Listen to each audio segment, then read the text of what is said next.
I have to say, you would be forgiven. You would be forgiven today and every day if you didn't think the world is a little bit crazier than yesterday. It appears to be that the world is upside down and inside out, back to front, left to right, and who knows what the hell is going on. We got rivers and seas boiling, cats and dogs living together, mass hysteria. And you're wondering what the hell is going on. I mean, okay, think of it this way. From France to China to England, Germany, Brazil, China, Denmark, Egypt, and all that, everywhere is protesting. People are angry, people are upset. I guess people have a reason to. They don't feel like they're being listened to. So they're going out to the streets and going, please, listen to us. We need, do what we want. This is our place, this is our time, this is our democracy, or something else. But, in the midst of this, there's these battle lines that are being drawn, these divisions that are being carved out, that are, well, they're kind of divisive, aren't they? They're kind of subversive. They get in there and they put wedges in place, driving people against each other. So everyone is at butting heads over virtually every reason. And you wonder why the world is upside down and inside out, back to front with cats and dogs living together.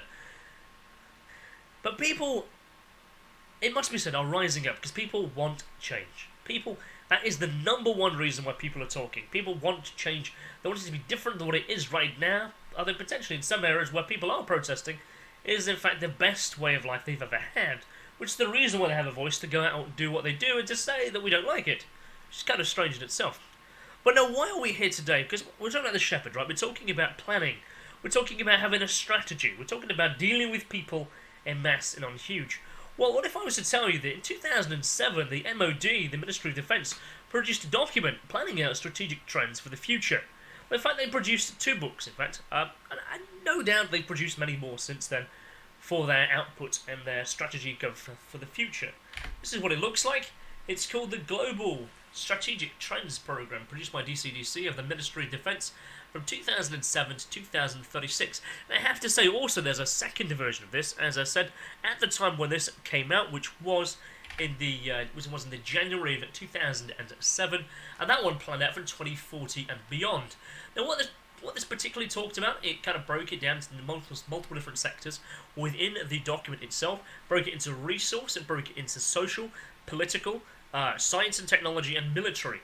Now, I have to say, I recorded a version of this a couple of weeks ago, but it became so long, it was so outdrawn,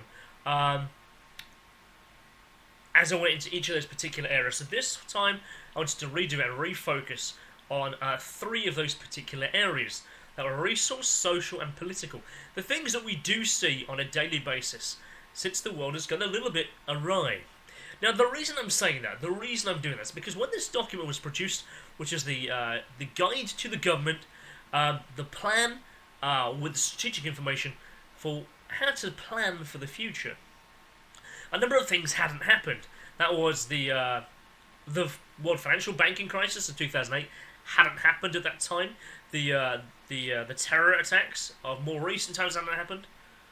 The likes of mass immigration from the third world hadn't happened at that time. The Britain's exit from the European Union hadn't happened at that time.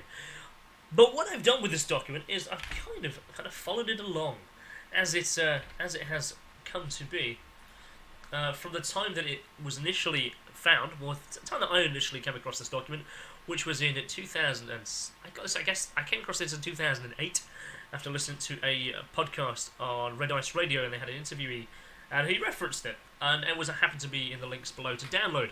And I've kind of been following this ever since, really, and I would have a look at how the comparison between what has transpired in the real world and how the document had planned, or at least strategized out for what the future would prospectively look like. So let's have a look at how they compare. Let's have a look at how these timelines have run.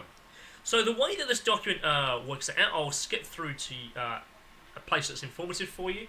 Let's just roll down to here. So the document is actually produced by Rear Admiral C.J. Parry, CBE. It also, let's just go to the very bottom, of the guys who've inputted into this document a large amount of doctors, professors, and scientists from lots of different fields and disciplines that have put their knowledge and expertise into this document. It certainly is a valuable piece of information, and I can certainly see why the government would want that planning and that kind of foresight to be aware. Because I guess the government needs that kind of information. It doesn't need information that's today, although it does. It also needs to have what's 5 years look like, what's 10 years look like, what's 30 years look like. Because think of the nuclear power, the nuclear stations, the nuclear power stations. They have like shelf lives of 50 years. Yeah? If you're going to pay for one of those now, you need to kind of know what's going to be happening in the future. You can't just sign it off. You need to have like the capital, the investment, the information, the strategies, the insight of what is to come. So let's just go back to the very top of this page, hit home, and let's scroll through this document. Now, how do we put this? So this is, it kind of tracks, it does track pretty close to what has happened. So as I said here, this is the DCDC will provide intellectual basis to inform coherent decisions in defence policy, capability development operations both now and in the future. So what has happened? From 2007 going forward? Let's just skip past what this guy's introduction has. So the key findings section is really quite interesting, as it talks about climate change, globalization, and global inequality, things that are actually the reasons why people are out on the streets. Also the political dimension, scopes, outcome, risks, political defence implications, hot stuff, soft power, strategic shocks. The strategic shocks are quite an interesting aspect, as they are things that, like the Brexit, for instance, like the global financial crisis, like a volcano, like a major earthquake, things that really could completely drastically reshape the future of a particular area or country or or planning, because they come in and they just they throw it out the window really.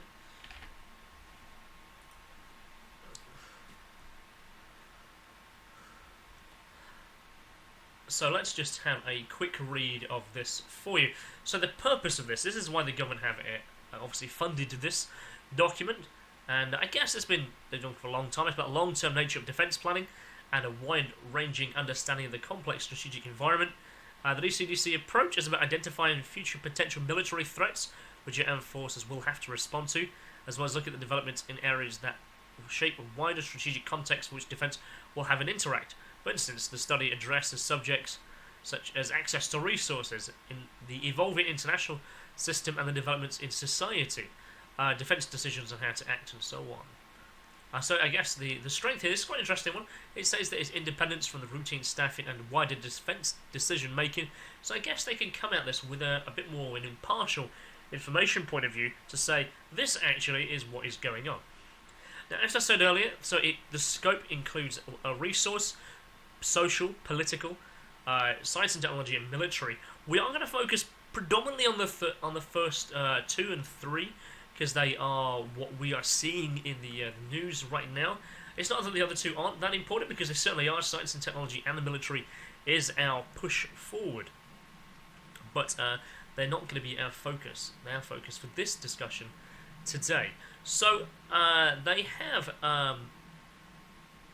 perspectives in percentages and guides. So their analytical approach stems from this. It says the strategic trends approach to identifying trends to each of these major dimensions and analysis ways, that trends that are likely to develop and interact during the next 30 years, such as 2007 to 2036, and they establish a range of probable outcomes. Nothing in the future, of course, is guaranteed, and the strategic trends varies the strength of which the assessments to highlight sets alternative outcomes out. So, here's an example. From 2010, most people, i.e. above 50%, will be living in urban rather than rural environments. Poor housing, weak infrastructure, and social deprivation will combine with low municipal capacity to create a range of new instability risks in areas of rapid urbanisation, especially in those urban settlements that contain a high proportion or unplanned shanty development. So that really is, we're seeing this now quite a bit. A good example of this would say be the jungle at Calais, where you've had not an urbanisation as such, you had the opposite. You've had the shanty town literally being created there, and it's expanding. And from what I've heard, it's like 6 to 7 miles long. I'll just tent after tent after tent after tent.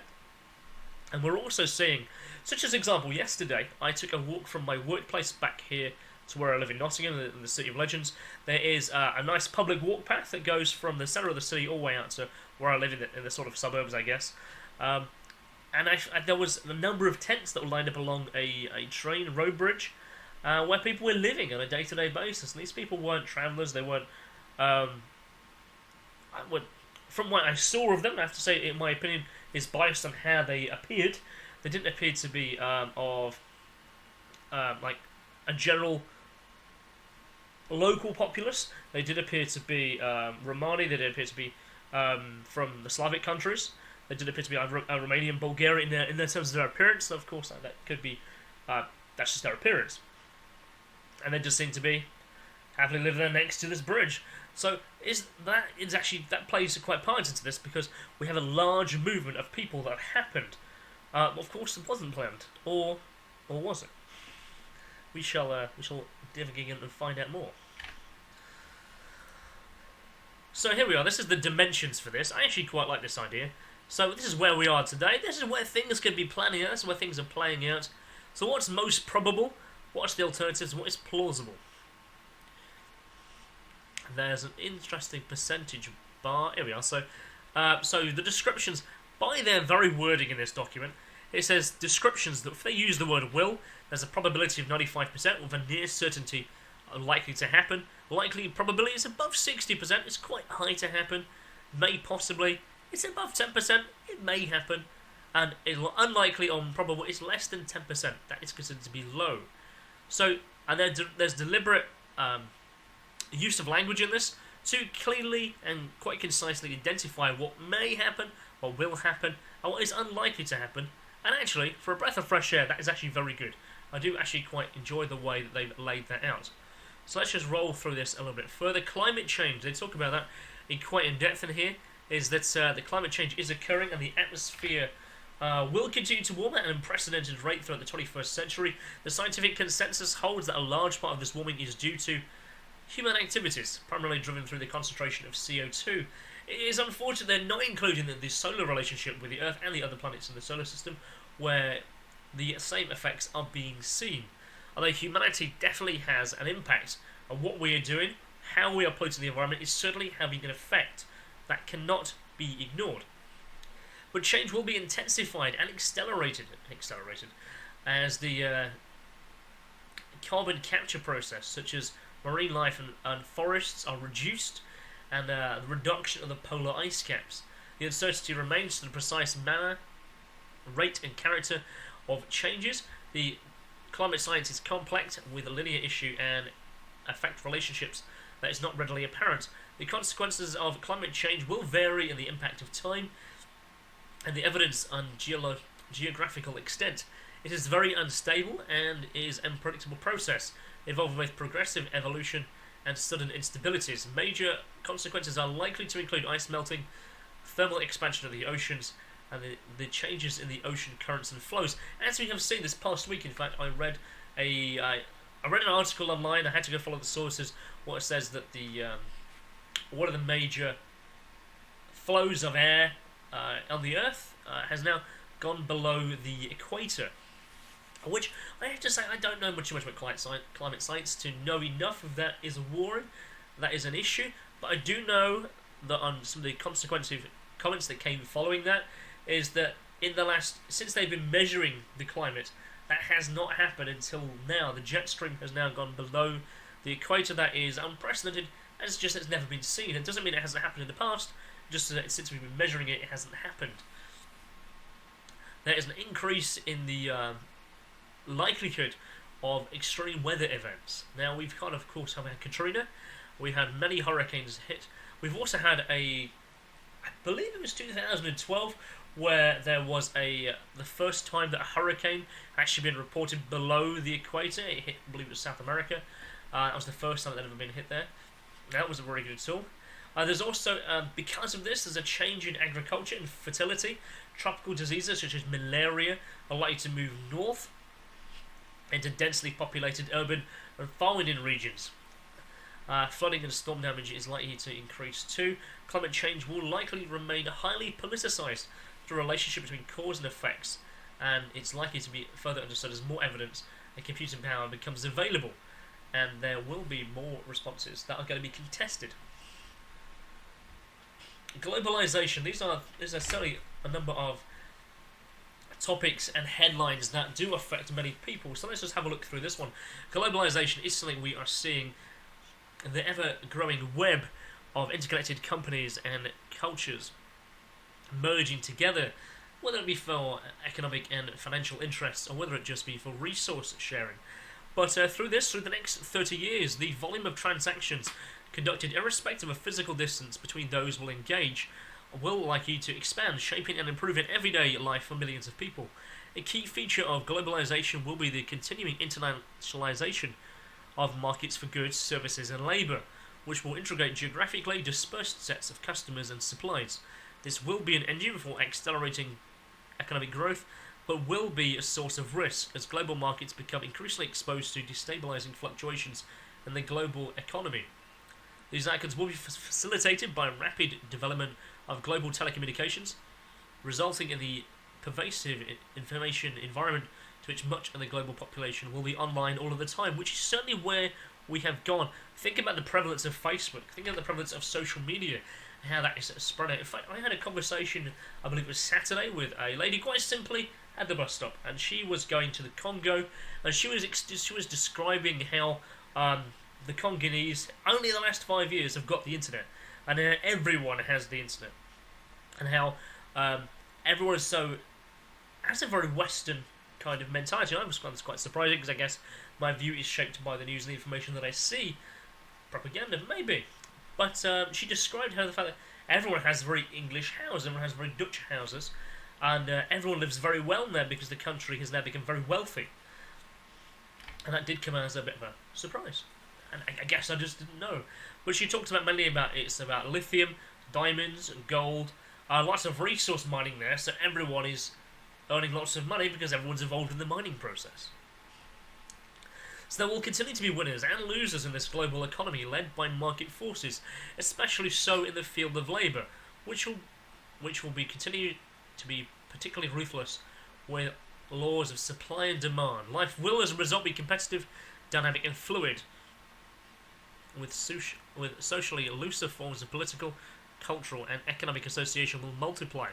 His existence will be largely virtual and disassociated, linking members who are physically dispersed but who share common interests and seek competitive advantage by association.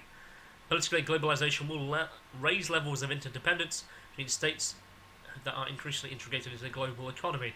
And again, this last section here are their highlights. Let's just check it. There's global inequality. And I think this is certainly important because I guess we see this now. We see the impoverished, we see the situations that are occurring in faraway countries where I guess 50 years ago we may have just seen a newspaper headline which maybe could have been controlled. Now, of course, with the rapid onset of social media and fast action stories getting out to the public, people are seeing the inequality. So people want to help, and people also are outraged very, very quickly. But also, this has a flip side because those people in those impoverished nations are seeing how everyone else is and how wonderful life can be elsewhere, and they're not seeking to be there themselves. So global inequality for most people is likely to improve over the next 30 years. So the gap between rich and poor will probably increase, and absolute poverty will remain a global challenge. But despite the rapid growth, significant per capita disparities will exist in countries such as China, India and smaller, but traditionally more affluent Western economies. In some regions, most notably sub-Saharan Africa, a fall in poverty may be reversed, where differentials in material well-being will be explicit through globalization and increased access to more readily and cheaply available telecommunications, which is exactly what we've just been talking about. You know, how that lady had more phones out there, there's more communication happening, there's more wealth happening, but they're also seeing the imbalance inequality worldwide. Even among growing numbers of people who are likely to be materially more prosperous than their parents and grandparents, absolute poverty and comparative disadvantage will fuel perceptions of injustice among those whose expectations are not being met, increasing tensions and instability both within and between societies may result in expressions of violence such as disorder, criminality, terrorism, insurgency, and this may lead to a resurgence of not only anti-capitalist ideologies, possibly linked to religious, anarchist and nihilistic movements, but also a move towards populism and the revival of Marxism. Now this is certainly the case, because my god, have I seen a rise in the likes of Marxism rising up in terms of conversation, such as, well, everywhere really. Damn. Even like Bernie Sanders was talking about Marxism. You got people talking about Marxism on a general day-to-day basis. I mean, I was at a socialist meeting about a year ago or so. I saw a march to the city centre. I was curious to find out more, so I went along to the socialist meeting, and they were talking about the benefits of social Marxism. And I'm going, do we not remember what happened in Russia when that was put into practice? Do we not really remember what goes wrong? And I don't think isms work in and of themselves, unless they are utterly absolute, or they are in balance with the opposite. Communists can't exist without capitalism and so on. There needs to be the multiple-headed triangle, multiple-headed shape, not triangle, because triangle's only 3 points. But anyway, let's just focus back on this before I get distracted ever further. So, most states are bound together by the economic linkages, but both will nonetheless be preoccupied by the need to sustain their own national economic vitality and political advantages. And I guess, just looking at the very context of language there, very discussion there, that actually talks about the Brexit very, very, very nicely in that sense. Most states are bound together by their economic linkages, such as the EU and Great Britain, but they're preoccupied to sustain our economic vitality and our political advantage within that structure, within that circle of the 28 states, I guess now 27 states. Individual well-being will depend increasingly on access and exploitation of opportunity to globalized economy. Most people will nonetheless regard the operation of globalized processes as many ways as threatening, and this will likely result in local arrangements to mitigate harsher effects. And I guess in many ways people do see that as their option. They need to form diaspora, they need to form smaller networks and smaller communities. That is the opposite, that is the equal and opposite reaction to great globalization, which does have benefits. But they want to keep it small. They want to make sure that the people who might take advantage of having a massive globalized structure, and I get that, I generally do, who would take it all for themselves, who might keep all the goods while just sharing out somewhat equally, somewhat not so equally. I get why local diaspora communities and local networks would benefit in the short term before globalization happened. But at the same time, globalization is very unequal in its spread, in its network. This tension will heighten preoccupation with risk at every level, from the personal to the international. Contrasting approaches and pragmatic solutions in dealing with risk will emerge, the nature of which will depend on the extent of which individuals and communities wish to promote and exploit change, or resist, or even reverse it. These strategies may be cooperative, obstructive, competitive, or even distinctly predatory, or a combination of all of them over time.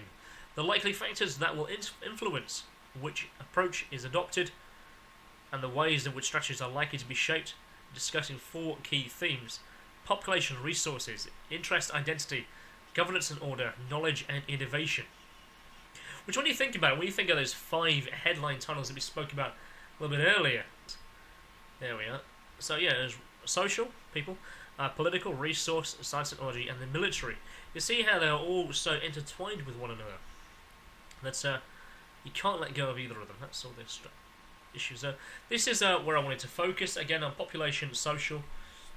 Because my fear is, of course, if I was to go into all of them, I could be here for an hour or more. I do not wish to take up your valuable time over that. However, I do not want you to be uninformed. So let's talk about this. Sustained population growth. Now, but what is the population growth right now? I think the population currently stands at 7.4 billion. I think. Let's just take a quick look at the old Wikipedia and find that out for sure. What is global population? I have to say, I do not know what it is. Oh, as of the October 31st, 2011, it was benchmarked at 7 billion. It's currently at 7.4 billion. Let's just bring that up for you, so you can see that. So the tendencies will be aggravated by the consequences of climate change, environmental changes, and increased human footprint. Consequently, the availability and the flow of energy, food, and water will be critical issues. Now, think of all those countries where you have a river, you have a grand resource, a river of water. It supplies your food, it supplies your sanitation needs. This river goes through 2 or 3 different countries. Potentially, it can happen. I think it is actually happening in Africa and certainly in Brazil, where a country might dam it off, keep the water for themselves, as opposed to not letting it go further down the line, just because they need to keep the resource for themselves to keep their own population. Okie dokie. And then it's at the detriment to another. So resource challenges will intensify in those areas already badly affected by global, regional, and local levels due to major imbalances and fluctuations. Typically, low and middle income regions whose population expanse has the greatest impact relative to local resources and economic growth. The expansion of global media and information technology will heighten the grievance and marginalisation between haves and have-not. That's what we talked about a little bit earlier. So here we are. There's the political implications of this. So competition for resources of all kinds will intensify.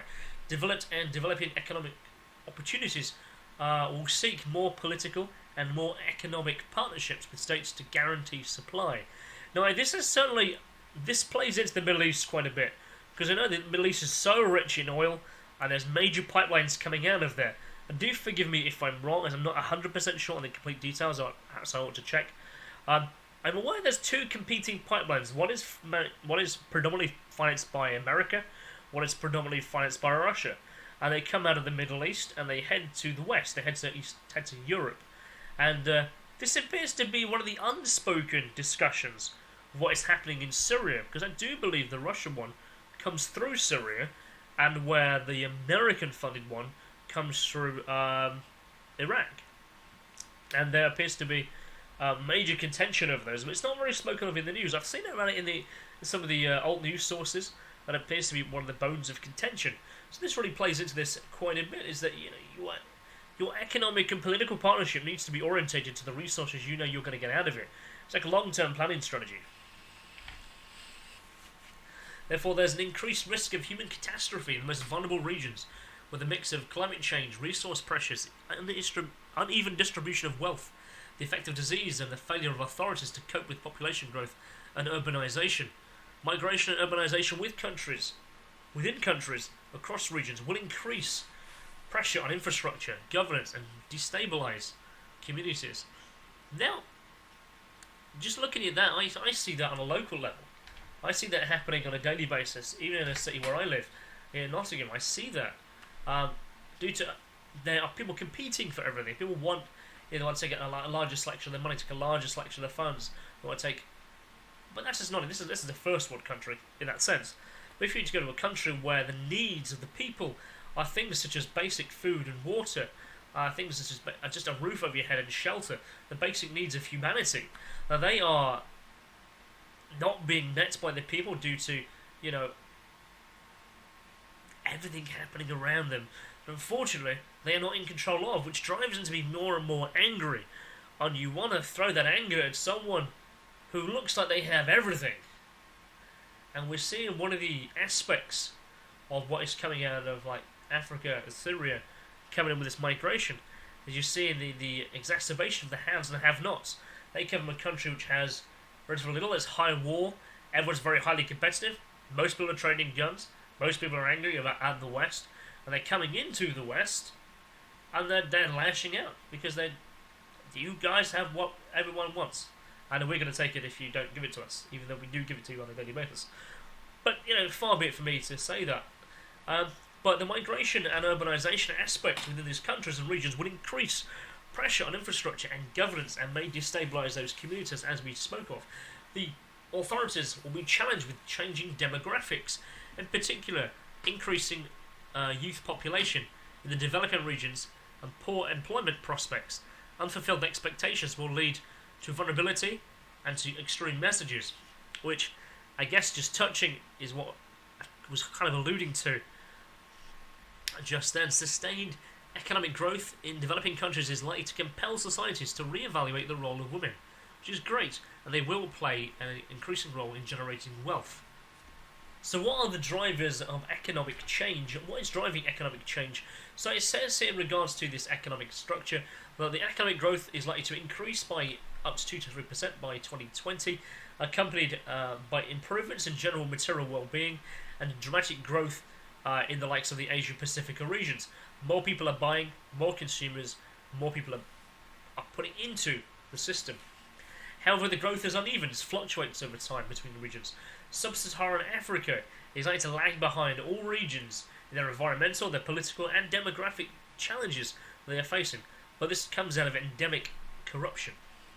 Population growth. The global population is likely to rise, as we've just seen on that graphic. It's going to go up to 8.5 billion by 2035. That is a hell of a challenge for the world to face. The great growth will be happening in regions that continue to face economic and material risks.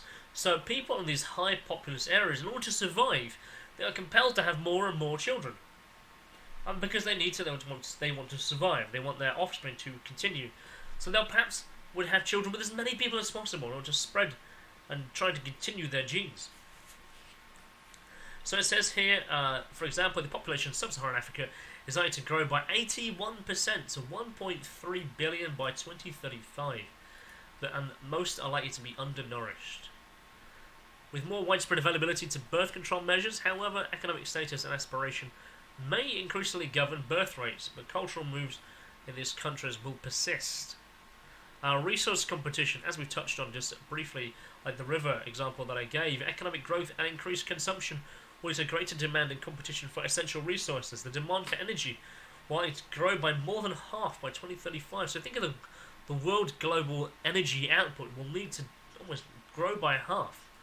And fossil fuels will have to meet the 80% of this increase. Major reserves in political unstable regions and primary consumer nations are more likely to be increasingly reluctant to trust the security of supply to market forces and the integrity of the international system. The movement of diseases also is a changing and challenging issue. Changing demographics was a point we touched on a second ago. So the difference between economically active and inactive members of society will slightly alter, and there'll be sharp age differentials between what is the first world aging population and the third world youthful population. And that is certainly, we see that now. We could see that by perspective in 2007 as a, it might get to that. We've now got to that point. And that also is a topic of a discussion between politicians. They're talking about, well, everyone's too old, we've got to give them too much money. How about we just get rid of them? Genuinely, I've seen that. But we're now bringing in the third world youthful market to contribute to this. Not quite sure how that economically helps people, because these people are likely to work for much less. Oh, is that what it is? Is that the cue? Is it? They'll work for less. So cyclical unemployment will become more widespread, especially among the growing urban poor that already make up 25% of the global population. Marking age imbalances between regions and countries, together with gender imbalances, will accentuate and exacerbate existing tensions both regionally and internationally. These trends will be offset by the increased immigration to the first world, which is what we are seeing, and will be accompanied by the demographic pressure and containment issues. So by the end of the period, nearly 2/3 of the world population will live in areas of water stress, while environmental degradation, the intensification of agriculture, and the pace of urbanisation will likely reduce the fertility and the access to arable land. There's going to be consistent heavy pressure on fish stocks. Now, from what I remember, I believe it was 2013, there had not been an adult cod caught in the North Sea for almost 18 months. Now, from what I understand, you're supposed to put the young cod back. But that wasn't happening. I do not currently know what the status of the cod and the fishing industry in the North Sea is, although it's probably quite likely to easily find it, or perhaps the discussion won't be so widespread as I might think. But I know that's a huge issue. Is that say Britain, we rely on the fishing industry, and that certainly was a bone of contention going towards the Brexit, because Britain and Europe renegotiated their fishing contracts, and the fact that the likes of like Denmark can actually fish all the way up to 2 miles out of our international waters. We're not allowed to go beyond that because we are a traditionally fishing country. Therefore, we've taken too much over time, and it's a huge bone of contention. People were very, very angry at this. And in the film Brexit, the movie that was published onto YouTube, that certainly was a frequent topic of conversation. How Britain's fisheries were destroyed, and our industry fishing was obliterated basically down to like 1 or 2 fishing companies with have very, very low stock. So I'm not quite sure how the North Sea fishing industry is right now, but I guess it's going to be pretty bad indeed. I guess we import so much stuff now. It's going to be silly.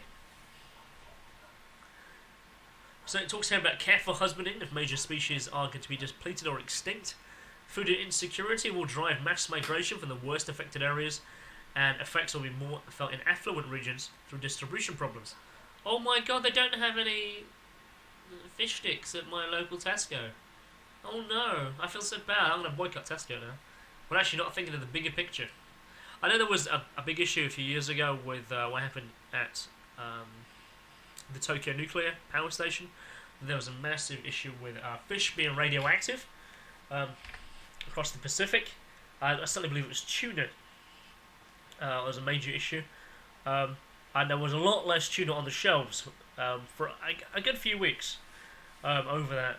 But then, I believe it's the World Health Organization, they decided to raise the level of what is an accepted minimum for human health was raised, so they were accepted again, which is a bit dodgy in and of itself.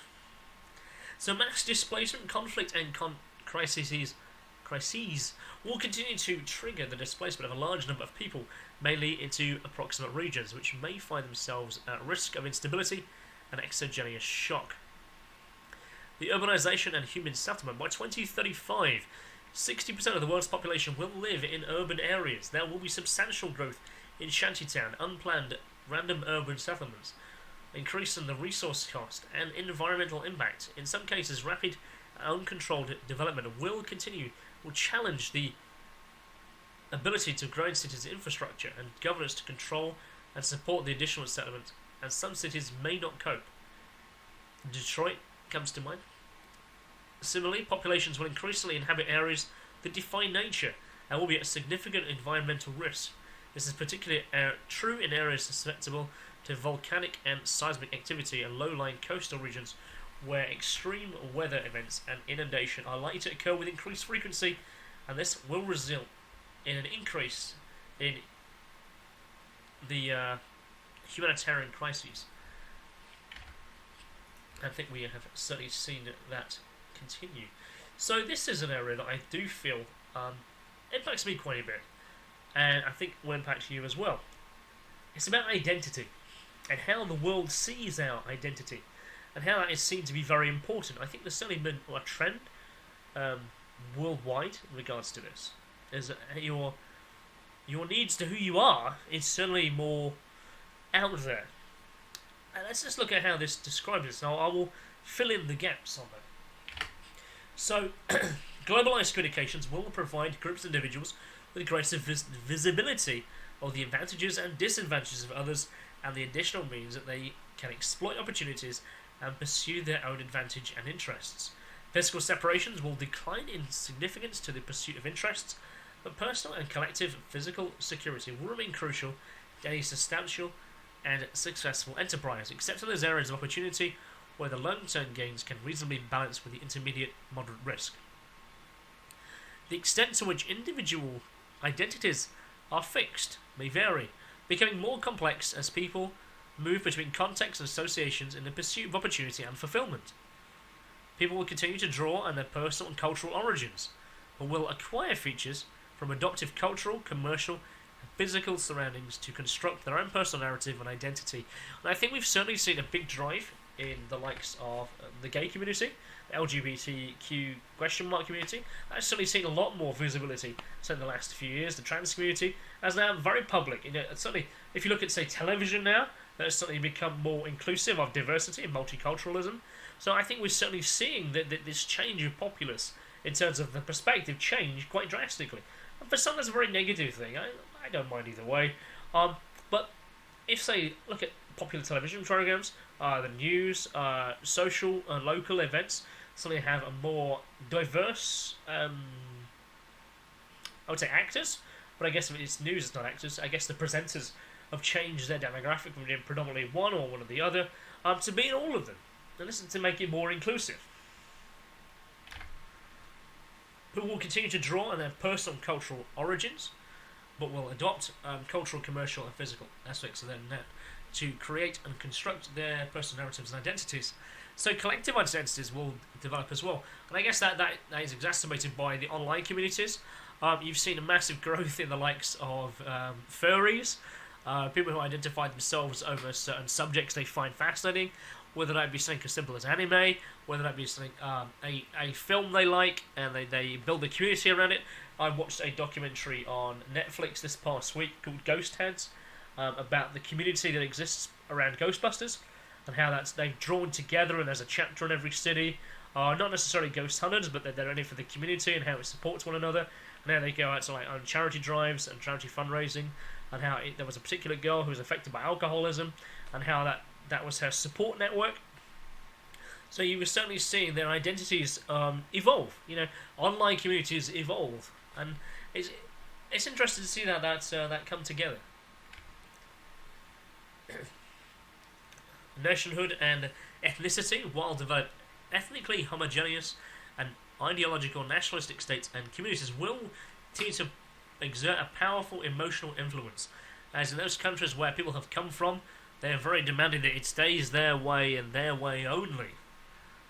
But however, as people migrate across, maybe they are more going, ooh, that seems quite okay. So migration and more fluid movement of people across borders will continue the growth of diaspora and disparate communities, creating clearly defined enclaves of persistent links to their country of origin.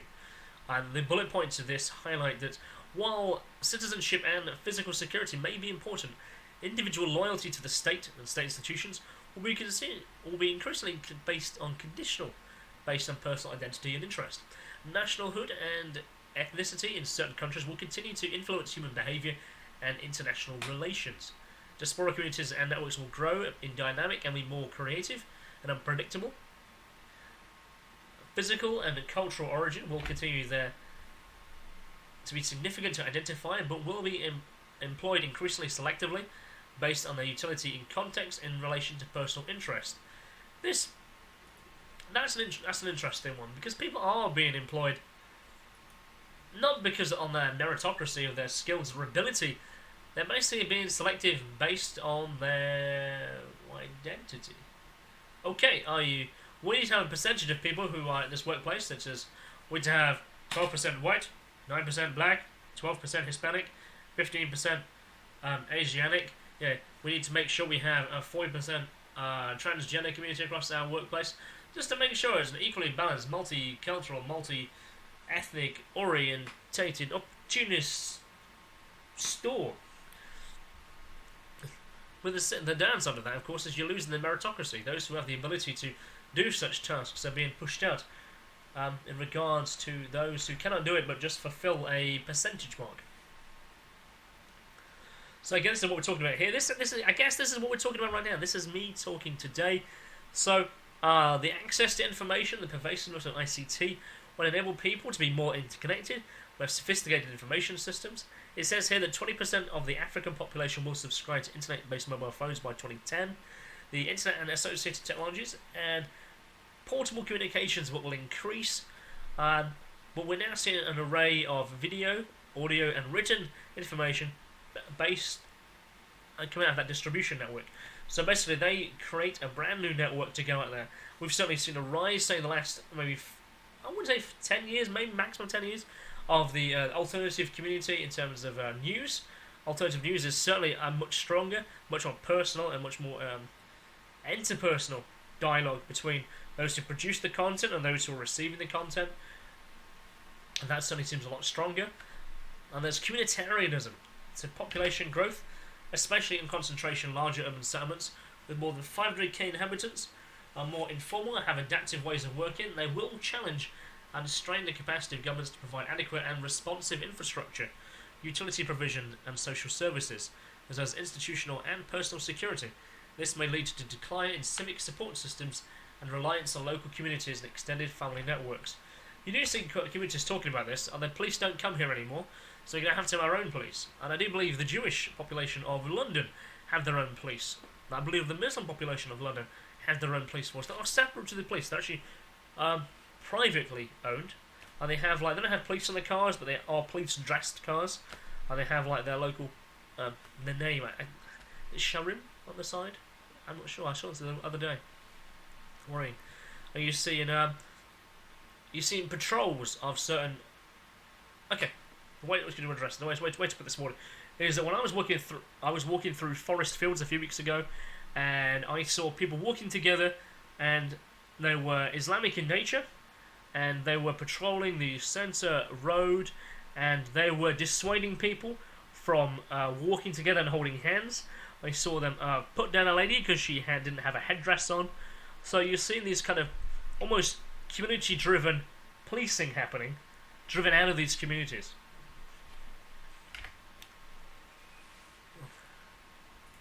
So migration will continue in response to environmental pressures, deprivation, perception of social economic opportunities offered in towns such as wealthy regions and countries. Some 175 million people, 3% of the world's population, live outside of their country of origin, and this is likely to increase to 230 million by 2050. So dynamic diaspora, again, that's what we're talking about just now, just virtual communities where people are coming together, and the diaspora will remain a medium in the international transmission, but will increase social risk, including intercommunal violence, terrorism, transnational crime, trafficking, and illicit trade. And changing values. I think it's governments and all. We're not going to read through this, but we'll look at the headlines. We'll look at the high points of this. So it says transnational pressures, competition, and globalization will challenge the robustness and the resilience of government and social mechanisms at every level. New collaborative institutions, philosophies, and mechanisms will be required to cope with complex, interconnected global and regional problems. The exercise of national sovereignty will increase and be expressed in support of collective international action. The regimes and the politics, what is that word? Will continue to act to protect their citizens and sustain their vital interests and stability. And the responsibility of international agreements will lie with national parties to them. And the emergence of new supranational sovereign powers is unlikely. So even this document says that the EU's supranational state power is unlikely, despite the fact they've actually announced this is going to happen. The EU is looking to take on its own army. There was a document I saw in 2013 where they wanted to have what was called the European engine in effect, where they wanted to have each country work to become only one part of it, so it all becomes interdependent on each other. So gaps and strains in the increasingly complex patchwork of agreements will be open to exploitation and abuse by global governments. So yeah, it does talk about here, let's just show it up here. It talks about the US and transition. As the world's predominant economic and military power, the US is the primary architect and main guarantor of international rules-based system, as used as force of last result. We've seen this happen in the South China Sea, how China is not obeying the Hague rulings, that it does not have access to that water down there, when there's other countries that do, such as the Philippines, Taiwan, Thailand, Sri Lanka, I believe, not 100% sure about that, all arguing over a massive area of water in the South China Sea, where China's like, we don't care, we're going to do exactly what we want. So America is kind of seen as the middle of the policeman to go in there and say, no, you can't do this. The UN's going, no, you kind of need to go in there, you need to sort this shit out. And China's going, fuck that, we're going to take it all out, it's all ours. And not listen to international rule. So Chinese economic development, China will be the most significant factor in the future of globalized economy as its position as the workshop of the world and will have decisive influence on global economic demand and labour markets. At the same time, its ever increasingly foreign exchange reserves reflects the growing Western indebtedness. That's right, because China has bought most of the debts of most countries. It's very strange. They've bought a lot of American debt, they own a lot of British debt, French, German debt, which is kind of a reverse of the situation, because in like 1908, China was utterly bankrupt, and Britain and America basically bailed them out in that sense and rebuilt their economy from there. So we're now seeing the opposite happen, where we're going, China, please buy our debt, please buy our debt, please take our money, please. We want to be completely subservient to you in the future. And that political decision will be conducted against a range of significant changes: environmental, social, political, financial, and demographic. Think of what, of course, is happening in Tibet. The failure to address these successfully will result in economic failure, political instability, societal disorder, unrest in both regional and with global repercussions. It may result in a challenge to the US status as the global hegemony in the second half of the 21st century. International crime and illicit trade will grow in volume, reach, and profitability. Listen, the global drugs market in 2005 was $322 billion. Wonder how much of that came out of the CIA. Of course, that's one of the major reasons, of course, why we are in Afghanistan. We are the world's biggest heroin producer, or opium, rather, which helps create heroin. And actually, there's an interesting one here. Let's pop back to this. So, transnational and locally based terrorism, particularly Islamist, will continue to derive its energy and justification from political motivations, disadvantage and grievance beyond... got a sore throat here. So transnational terrorism, transnational locally based terrorism, particularly Islamist, will continue to derive its energy and justification from political motivations, disadvantage and grievance, extending beyond poorer and more volatile regions to include the marginalised middle income and affluent societies. We are seeing that. We're suddenly seeing people where they're going, well, I never would have thought he'd have gone to Syria. You know, he had a good life, he was educated. Why would he have done that? I don't believe that. Oh, it was your son. Well, you still don't believe it. Well, he did.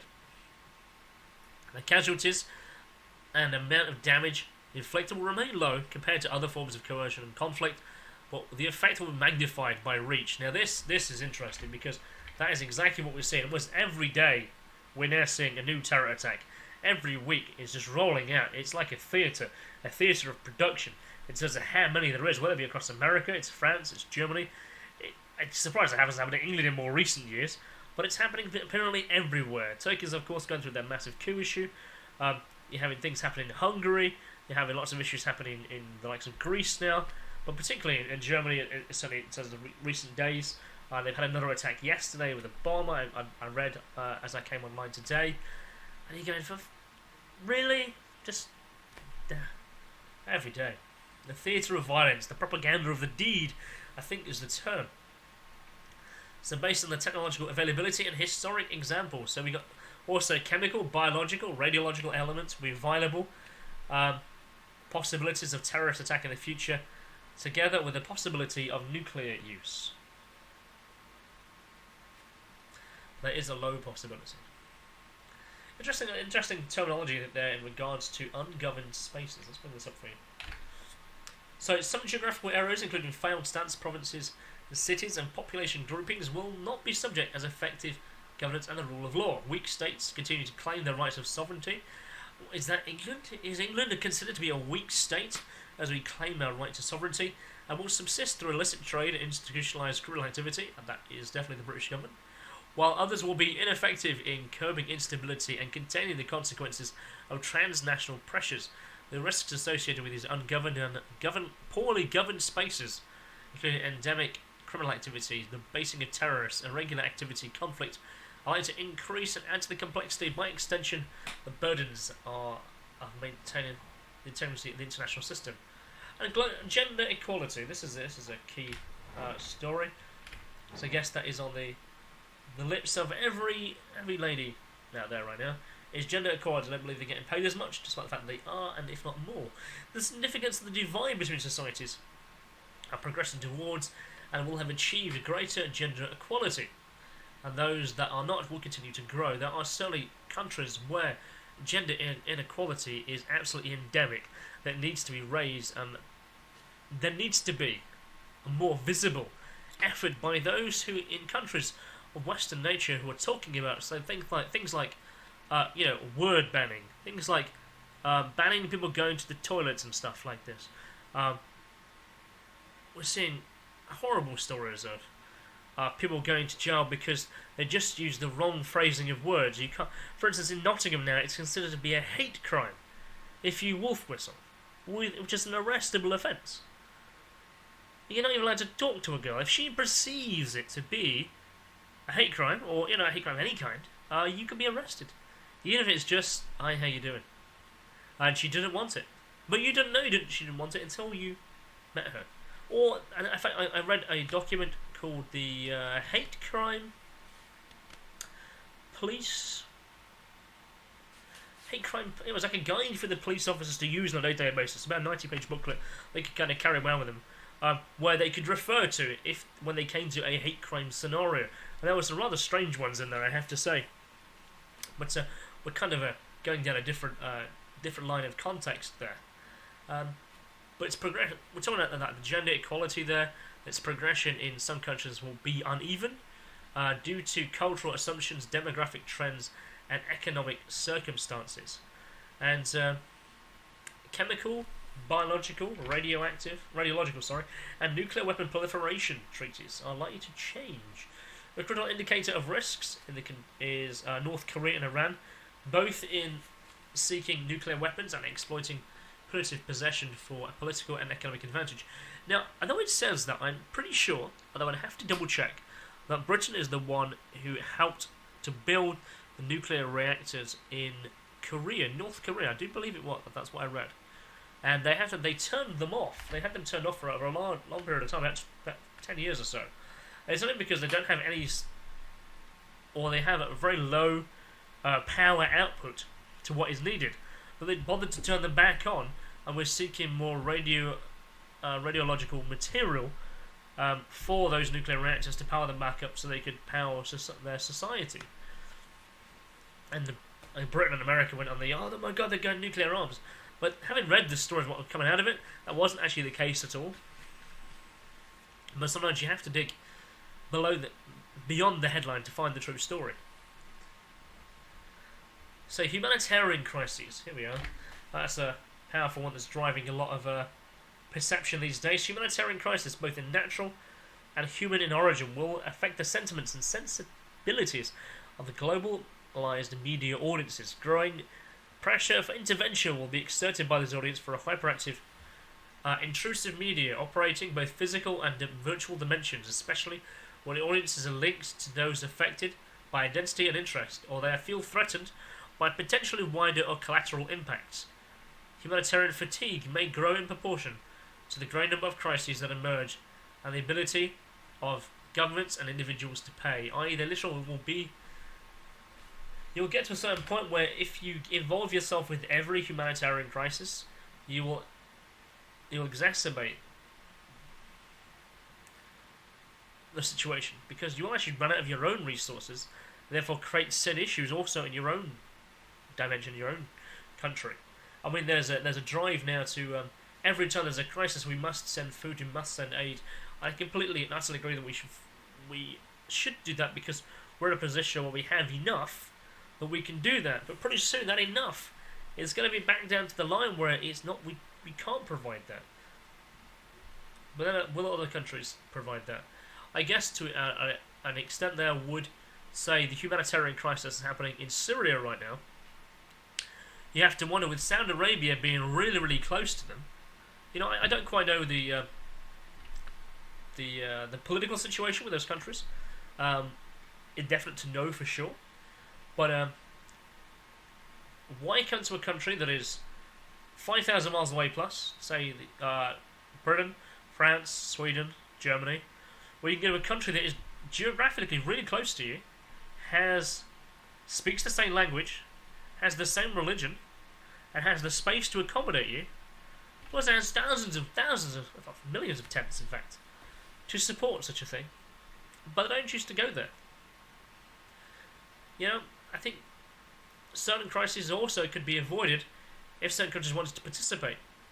Because like countries like Israel haven't taken in any refugees from those countries. Countries that are in the area, I don't think Qatar has. I don't know how big Qatar is, but you can certainly take, you know, victims of the Syrian destruction out there and the other surrounding areas. But no, that doesn't happen. That doesn't happen at all.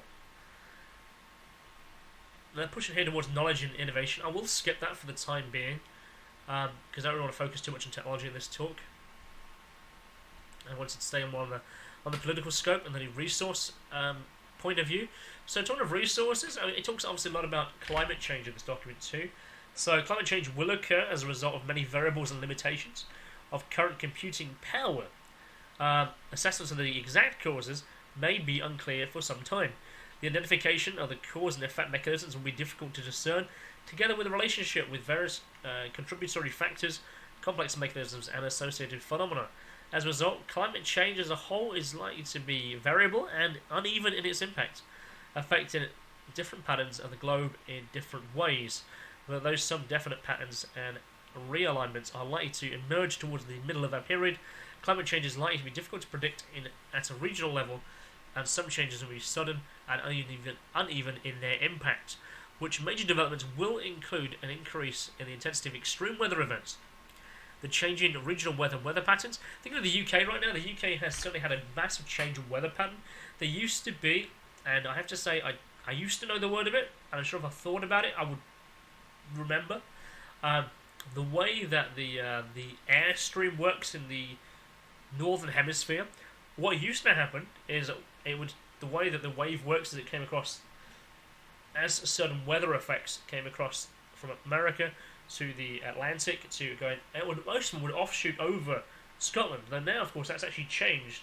And it kind of now overlays England, which is the reason why we've had mass weather changes in our country, which generally our country has kind of been pretty stable with weather in all fairness. That's now changed in the last few years. We're certainly getting more heavier rainfall when it happens, and more extreme sunlight when it happens. And there's not really the delicate medium that there used to generally be. Although saying that, it's only a few thousand years ago, since England, of course, was the wine-producing capital of the Roman Empire. So, and this used to be sunnier climates, perhaps like how south of France is today. So climate is continually changing. Climate change is not a vast one-change event. It is a continuing change.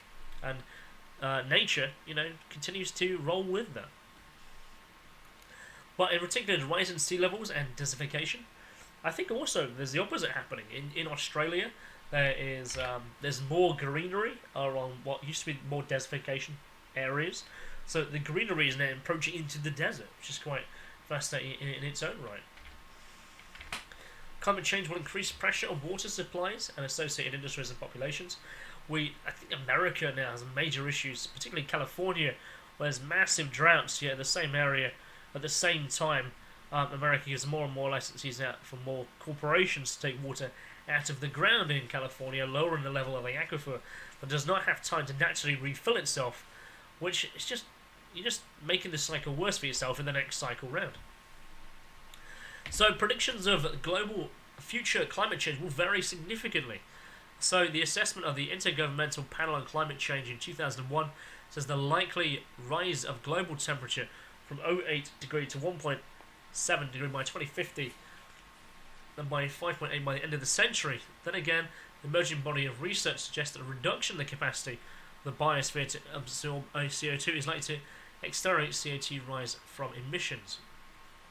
Now, I'm pretty sure that every time there is a volcanic eruption, it erupts more CO2 into the atmosphere than has ever been put out by CO2 emissions by the human time since the Industrial Revolution. And volcanoes happen, on a very regular basis. There is a lot of CO2 getting pumped in towards the atmosphere. But also because of that, there's a lot more greenery. Trees grow bigger than they used to. There's more fertility worldwide in terms of greenery. Although, of course, the humans are chopping them down at a horrible rate, particularly in the Amazon. The battle scars are visible from the satellite pictures now of how much we've taken away from the Amazon. But climate models, of course, are virtually unanimous in predicting the land will warm faster than the ocean. The oceans are, of course, getting hotter. As I believe the document came out from NASA, and that was 2015, where it was showing that there's now, particularly in the North Pole and the northern Arctic region, there's now less white ice, so there's now less light being reflected back into space. There's no more what's called surface ice, which is generally the level of the water, and because of this, it has no reflective properties. So more light and more heat has been absorbed by the world's oceans than is being reflected. Although, in reflection to this, the Antarctica is actually growing in size. So the number of climate models show increasing daily variability in summer, northern hemisphere land areas, while combined with underlying increase of average temperature. This will lead to extreme high temperatures and sustained heat waves occurring at a frequency not experienced in Europe in modern times, while the north is likely to experience a small increase in annual mean precipitation, mainly in winter. The Mediterranean is likely to become more arid. This is a point here. Exploration of more extreme environments such as the deep ocean and possibly later on in space. For example, the US Geological Survey, 25% of the remaining global gas are likely to be located in the Arctic. Again, it's only likely that through our harsh climate and environmental restrictions can mitigate against oil exploration and production in this area. Think of the disaster that happened in Alaska in regards to the oil. And here we are going to be drilling into the most pristine areas of the world in the ice caps. This is likely to double the global average and will significantly improve prospects for global exploitation. Petrochemical companies aggressively developing new extraction technologies are likely to pursue oil production and are undeterred by current environmental limitations, constraints and concerns. Annual reduction in global ice is likely to continue, leading to the prospect of all year-round northern sea route across the Arctic oceans that may culminate in a summer ice-free Arctic in a period between 2040 to 2080. And these routes are likely to become strategically significant, offering shorter trade links between North America, Europe, and Asia.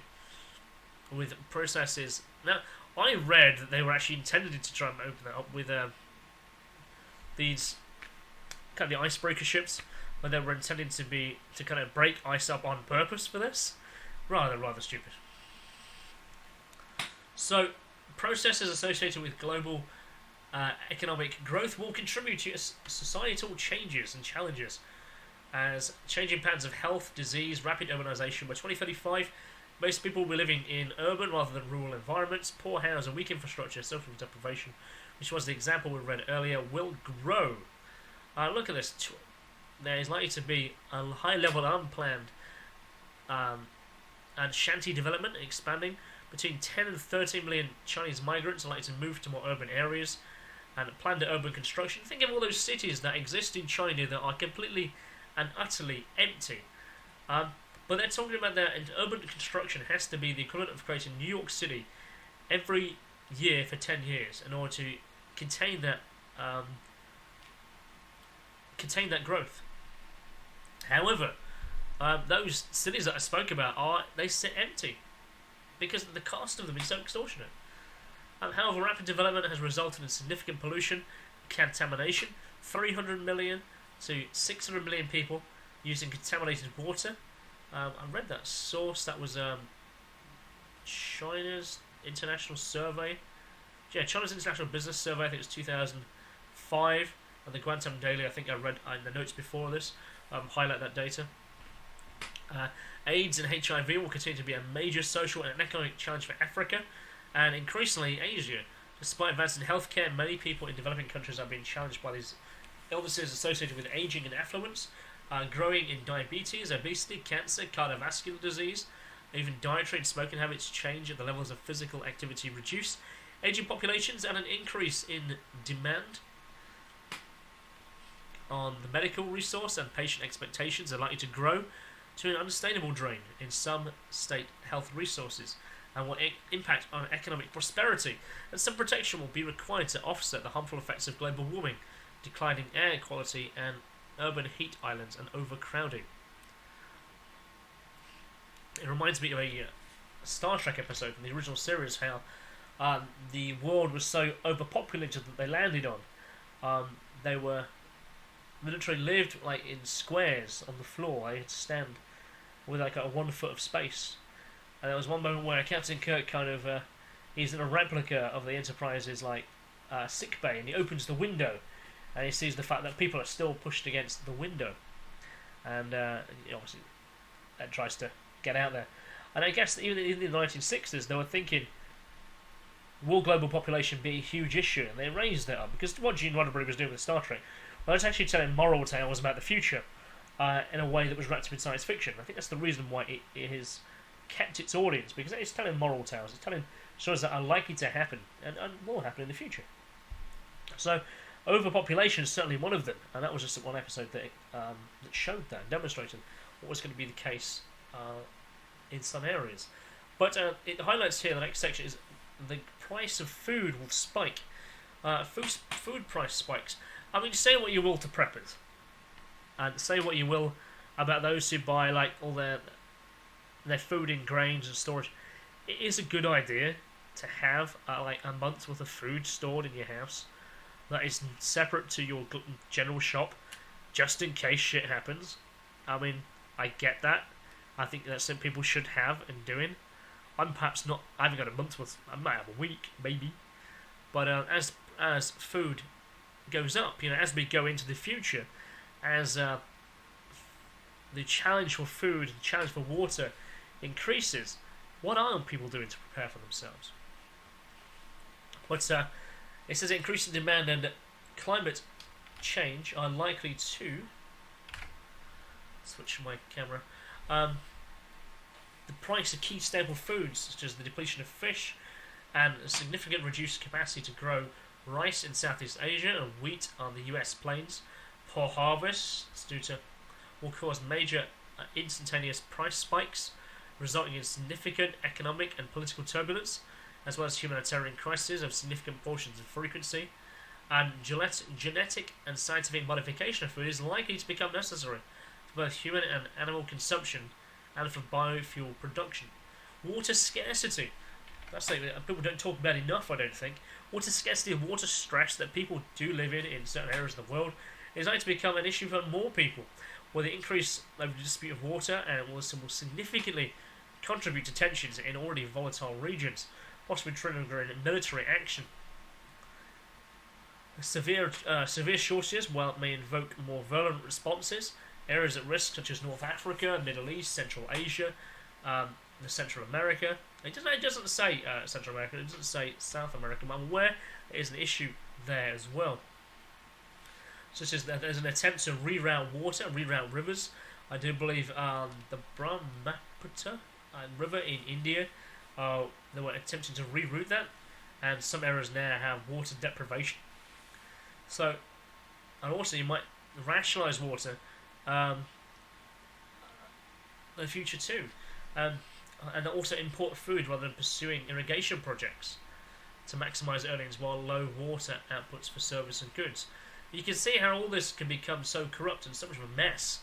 But is it worth doing? But I guess if your country is in this situation, I guess you're going to have to. So the failure of the global economic system.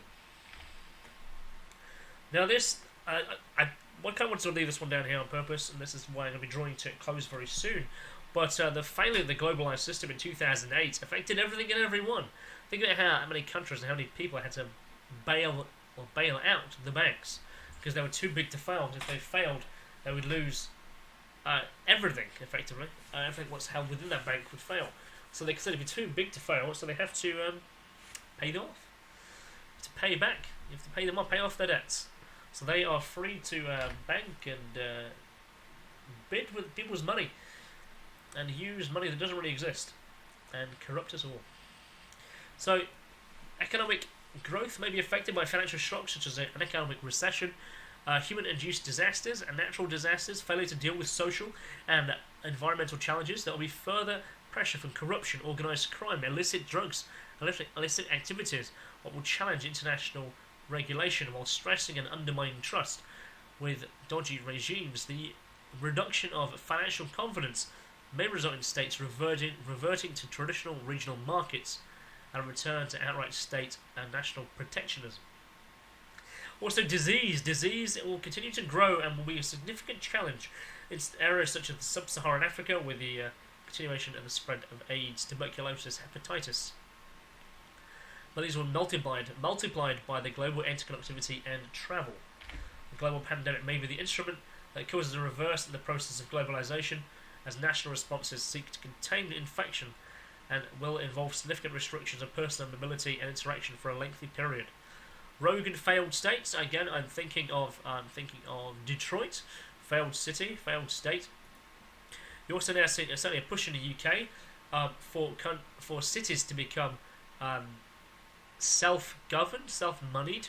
We're certainly talking about Europe, where they want a council of mayors. They want every city to have a mayor like it is in the United States. Then it just becomes like a political shit show, really, with like funding and he will pay to get us out of this crisis, and they don't really do anything. It's just a mess. Just another bureaucrat sitting in a chair. So yeah, I think we're going to see that, aren't we? We're going to see that happen. Europe certainly wants it to happen. Britain certainly wants that kind of thing to happen. But they will be. It doesn't tend to work very well, and certainly in America, endemic corruption was always highlighted, certainly on TV. But cities' abandonment of the countryside, cities' engineering some economic growth, social inclusion into developed regions will increasingly abandon their hinterlands and giving them up to poverty, backwardness, or lawlessness. Mass tourism and industrialized agriculture are replacing our countryside.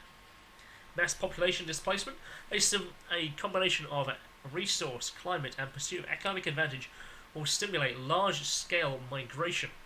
In particular, Sub-Saharan and Africa will be drawn towards the Mediterranean, Europe, and the Middle East, while the Southern Asian coastal inundation, environmental pressure of land, and acute economic competition will affect large populations of Bangladesh, the east coast of India, and similar effects may be felt in Eastern Asian archipelagos, and likely to become uninhabitable due to low-lying land. What are they going to focus on next? I think that is perhaps where I'm going to come to it. I guess I don't want to go too much further because we could spread this out even further, the social dimension and so on. But one thing I do want to kind of leave on is the competition for energy. So in the UK right now, I saw an article in The Sun. I don't believe it was yesterday. I think I read a paper at work that was from a few days ago. They talked about Theresa May and her push for fracking. And it was in one of the side columns in The Sun, and it was talking about how it was David Cameron's failed policy to get fracking over with the people, and Theresa May is now going to make it her champion cause, is to make Britain energy dependent on fracking. Hydraulic fracturing. Does anyone have a look what happened in Australia, what's happening in America in regards to fracturing, and how it has all gone terribly, terribly wrong. For what effectively is very little gas. So the golden age of cheap energy has come. It's gone. We can't do that anymore. And as we're driving to pull more and more oil out of the Middle Eastern countries, that of course is a major bone of contention. To get gas from the likes of Russia, of course politically that's just not very good right now. So we as a country, as England, as a representative, as a place that I know where we are, and I know a little bit about that, I think we need to be more energy dependent on ourselves. But to do hydraulic fracturing, and I don't know, man, shale gas extraction, we're not exactly in a very good place now, are we? So, I'm going to read this article here. Let me just switch to it so you can see it as well.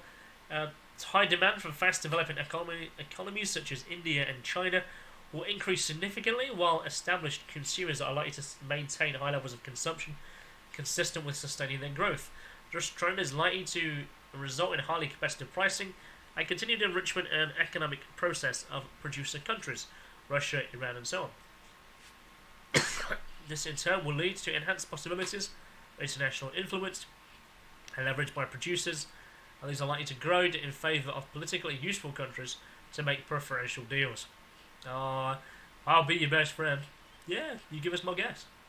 We'll give you money. In response, governments are likely to follow China's example and seek ways to bypass the uncertainties and the volatilities of the energy market by establishing bilateral agreements with individual suppliers, particularly those in Africa, South America, and developing countries with unstable regimes. This tendency to likely be the strongest and fastest developing economics, whose economy growth will depend on increasing manufacturing output and social demoralization, which will not compete on price in the global market. The prospect, whether apparent or real, of the peak production of oil, the time frame out to 2035, and the progressive demunionization output will intensify competition for the remaining resources. So even they know, the government has to know 2035, oil will get to a certain point where we need to be doing that shit now. We need to be looking alternatively now. Because you can't get to that state and then go, well, what are we going to do about it now, guys? Oh, I will hand over to the next government, next admin team. They can solve the problem. It's not our problem anymore. But then you have a whole country that's then like, well, what do we do? How do we live? How do we survive? Well, I think we need to be adapting. We need to be taking on more solar, more renewable energy. Our country is surrounded by sea. Put those hydro turbines in. If you need to take out a solar panel unit and just float it out on the sea and absorb that massive amount of light, that'll be a great help. If we bother to put our efforts in towards scientific evaluation, the prospects of taking in sunlight and renewable energy sources. Okay, it might be that a wind turbine might look unsightly to two people, but if it's generating energy for their house, they can be quiet.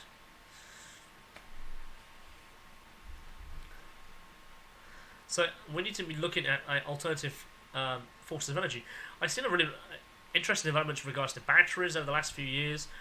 Certainly really high capacity batteries that need to be good. Hydrogen fuel cells I've seen stuff on. Biofuels, although of course that has the environmental impact as well. But as oil supplies diminish, what are we going to do? Resource needs to be made plentiful.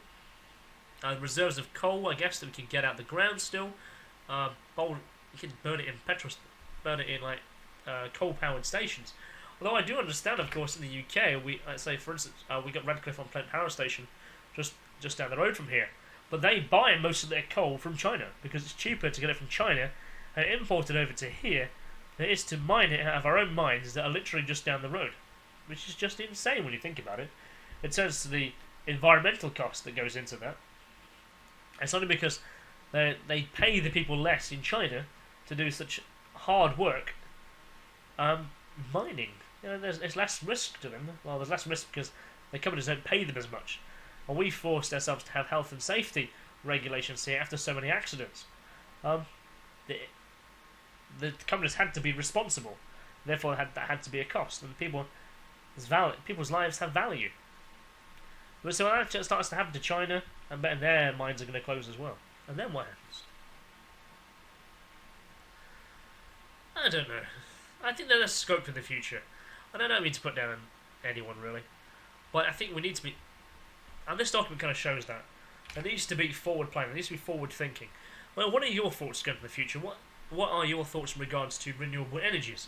What are your thoughts in regards to the fracking potential that Theresa May wants to push on at that level? People, social dynamic. How is that for you? How's your community changed in, say, the last 5 years, or the last 10 years? How's your community changed? Do you even talk to your neighbours any longer? Do you even know who they are? Can you even speak the same language? You think about the structure that's happened at schools. There's schools now where, I believe I saw in the paper there was a school that had 44 languages in a particular classroom, and therefore it was the teacher couldn't teach the class at primary schools because they don't all speak English or they don't all speak a basic language. So how does a teacher achieve the desired results in terms of the level of education that needs to be provided to these people if they can't first say basic instructional language?